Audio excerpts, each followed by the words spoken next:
straight into the roof of the net. Nice one. Straight down the middle. So a good performance from both teams here today. Hi, welcome to Firstpost. I'm Rupha Ramani. Let's get started.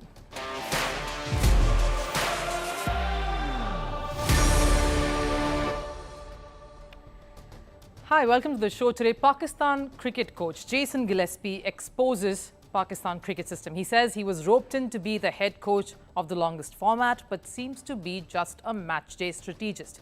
Who's taking the calls in Pakistan cricket? More on that in the show. Liverpool's ex-manager Jurgen Klopp seems to have incurred the wrath of German fans. I'll tell you why. And violence erupts in Rio. Fans of an Uruguay club team, Penarol, came over and vandalized the city, got into a clash with the cops as well. Details of all of this in the show. But first, a look at the headlines. We'll start with cricket. New Zealand batted first in the second test versus India in Pune. Devon Conway and Rachin Ravindra's half-centuries helped the Kiwis post 259 on board. But the star of the show was Washington Sundar. He picked up 7 wickets. And in response, India finished the day 16 for 1. Continuing with cricket, Zimbabwe's men's cricket team has set a T20 international record. They scored a massive 344 against Gambia in a sub-regional World Cup qualifier game. This is the highest total in the history of men's T20 international cricket.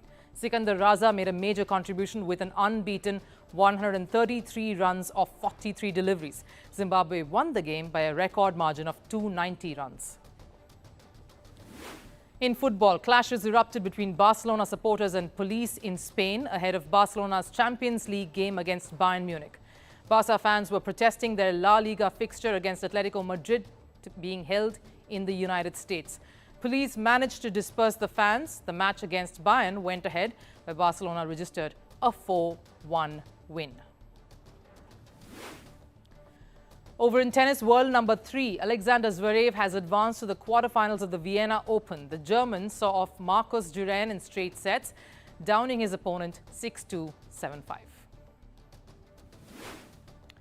And reports say Japan has expressed interest in hosting the 2031 FIFA Women's World Cup. Japan's football chief wants to see women's football rise in the country.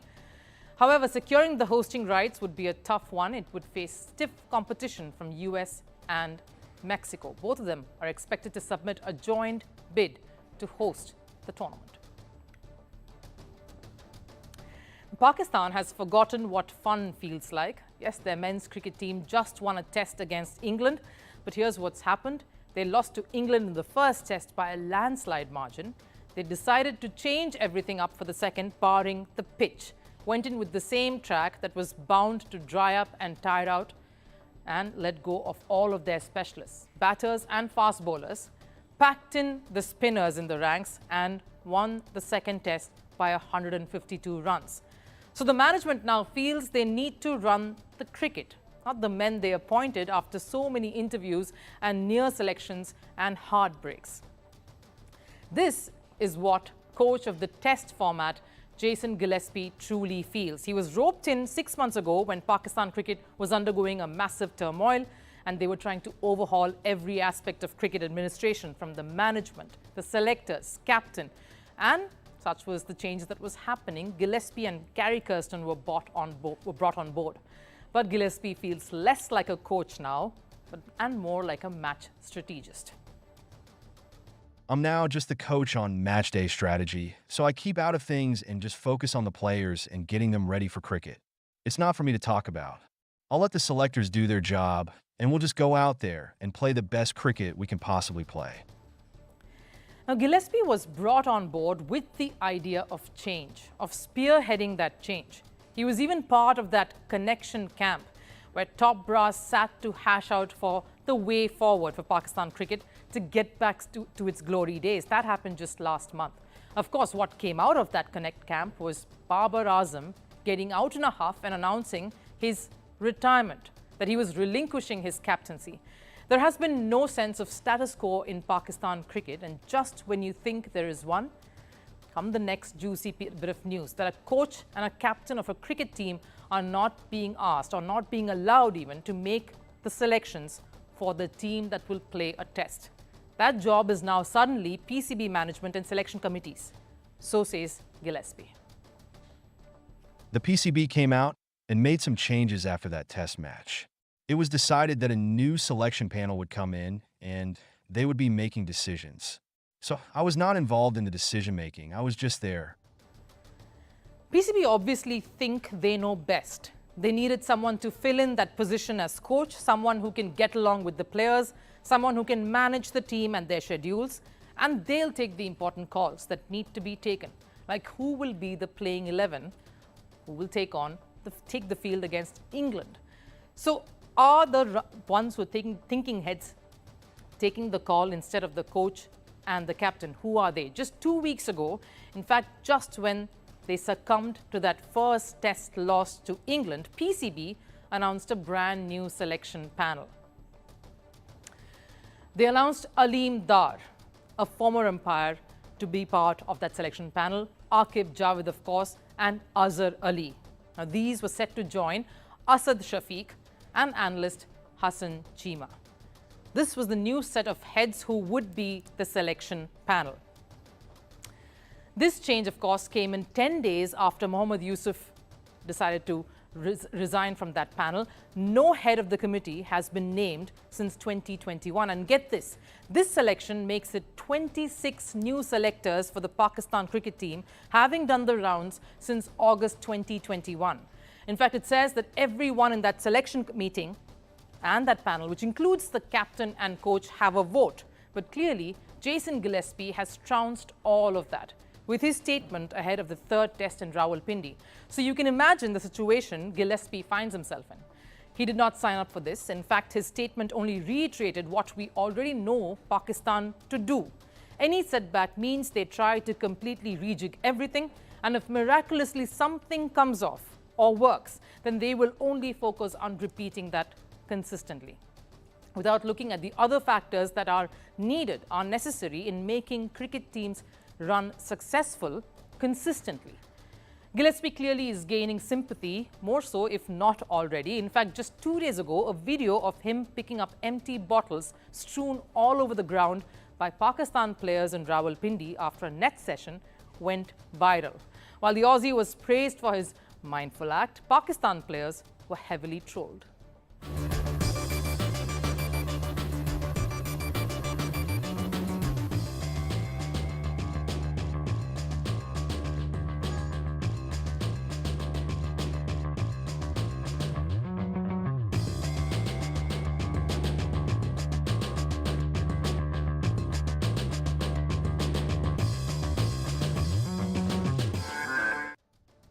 Well, looks like Gillespie is trying to keep himself busy, considering the primary job he's been called up for seems to have been outsourced. But jokes apart, there is some good news though. Pakistan did have a decent day on the field on day one in that deciding test. They successfully put England on the back foot, at least at the start, thanks to their spinners running riot. Now, Jurgen Klopp has gone from being the most beloved face in Germany to one of the most disliked ones in a span of just a few weeks. Not because his former club Liverpool beat German side RB Leipzig in a Champions League game, no. In fact, the reason is Klopp's association with Leipzig itself. The Red Bull-backed club is tied to the massive fallout Klopp has now had with German fans. Let me explain. Just a few weeks ago, Red Bull announced that Jurgen Klopp will take over as head of Red Bull's global football operations. The decision came some months after Klopp parted ways with English Premier League side Liverpool. Ever since the news was confirmed by Red Bull, Klopp has been facing severe backlash.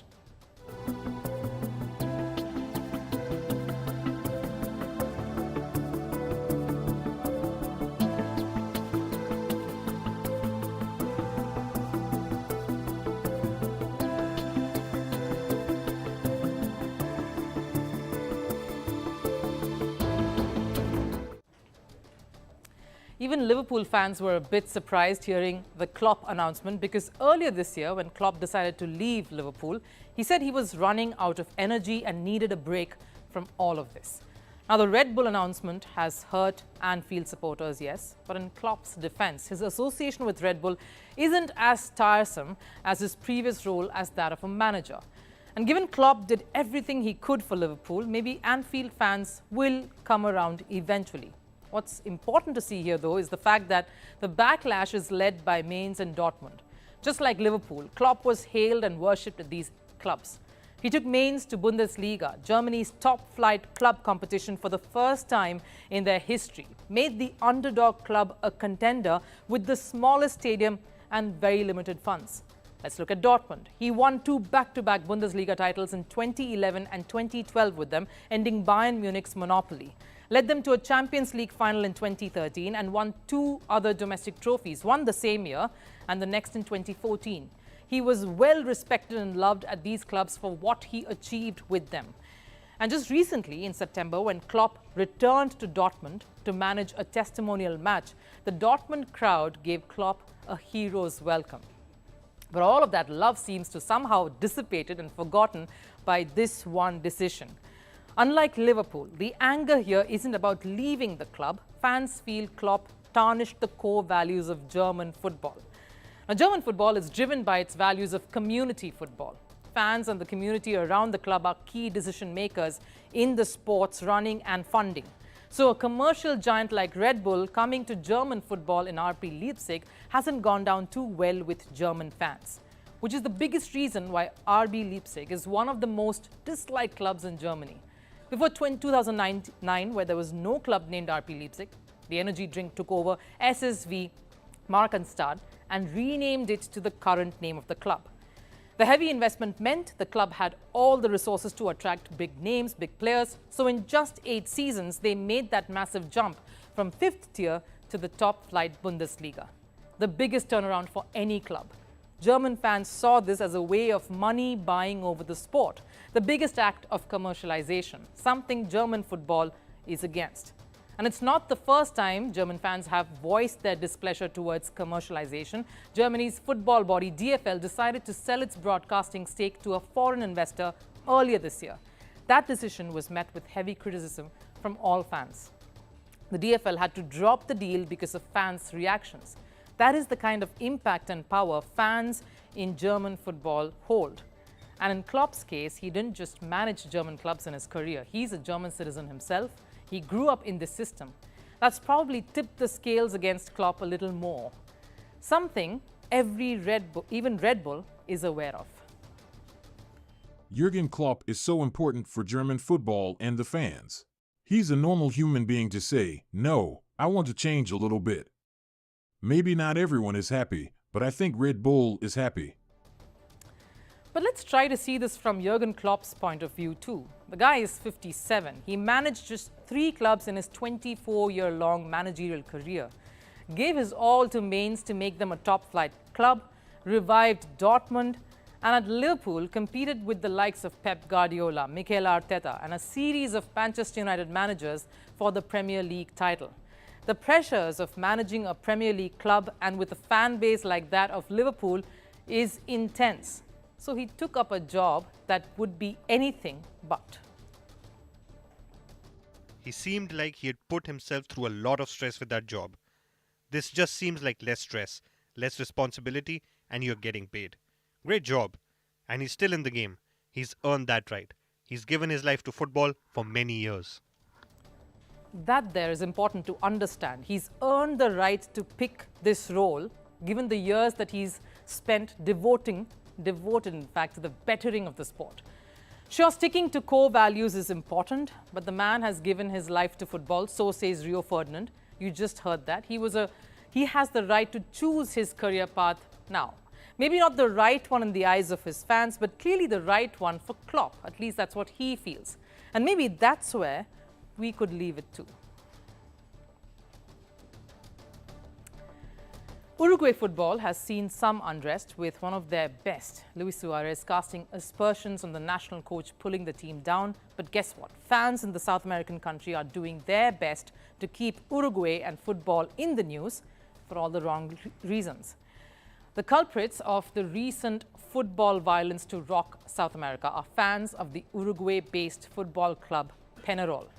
Over 200 Penarol supporters ran riot in Brazil's capital, Rio de Janeiro. This ahead of their side's semi-final match against Brazilian club Botafogo, a tournament, the Copa Libertadores Cup.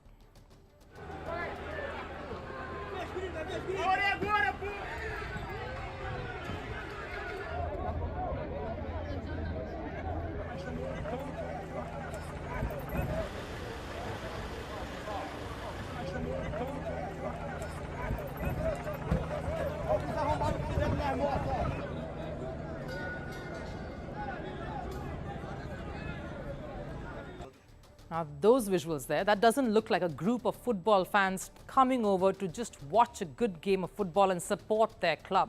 It felt like they came with a vendetta to ruin the city.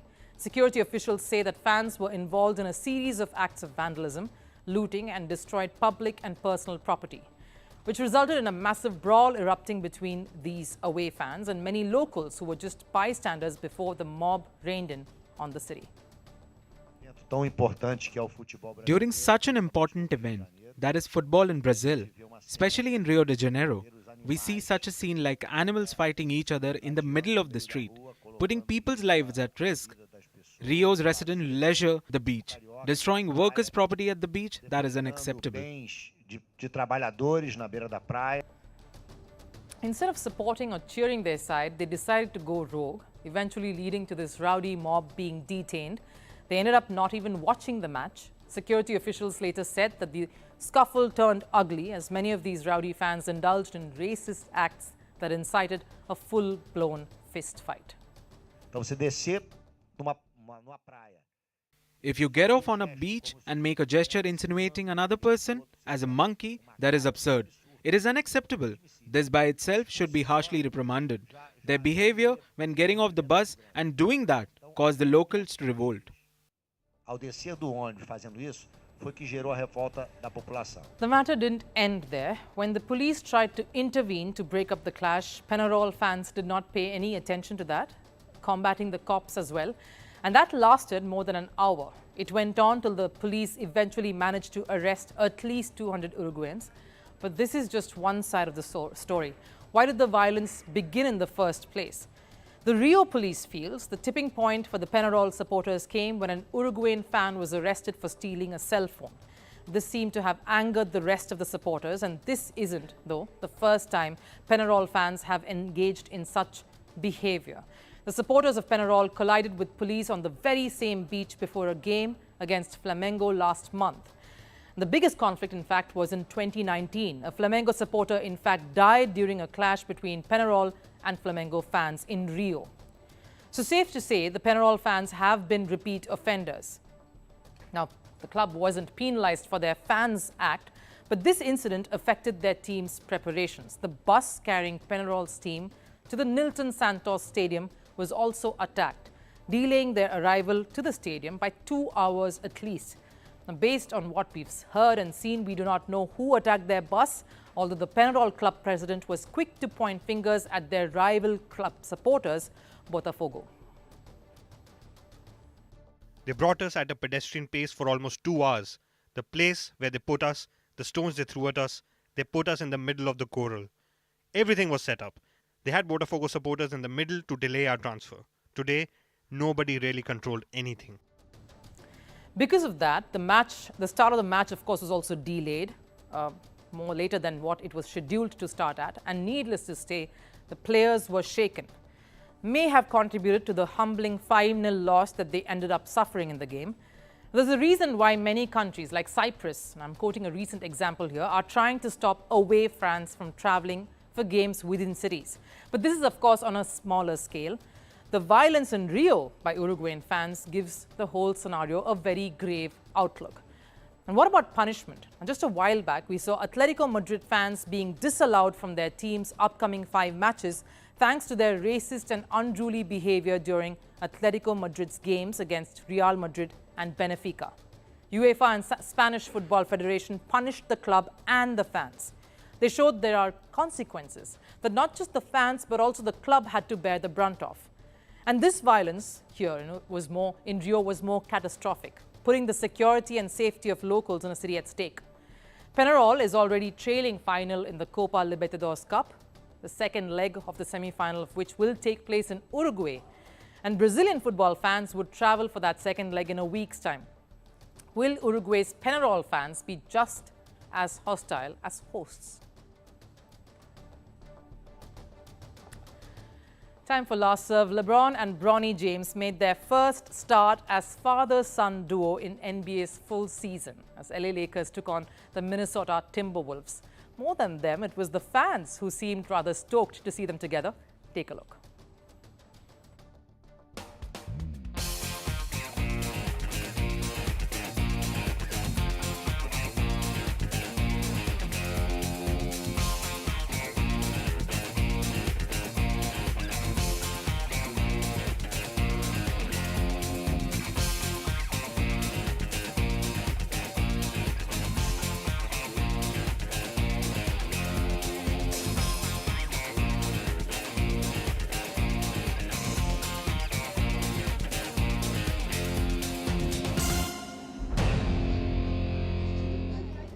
Sometimes it's not just marketing or the talent. It's just stories like this that truly make the sport grow bigger.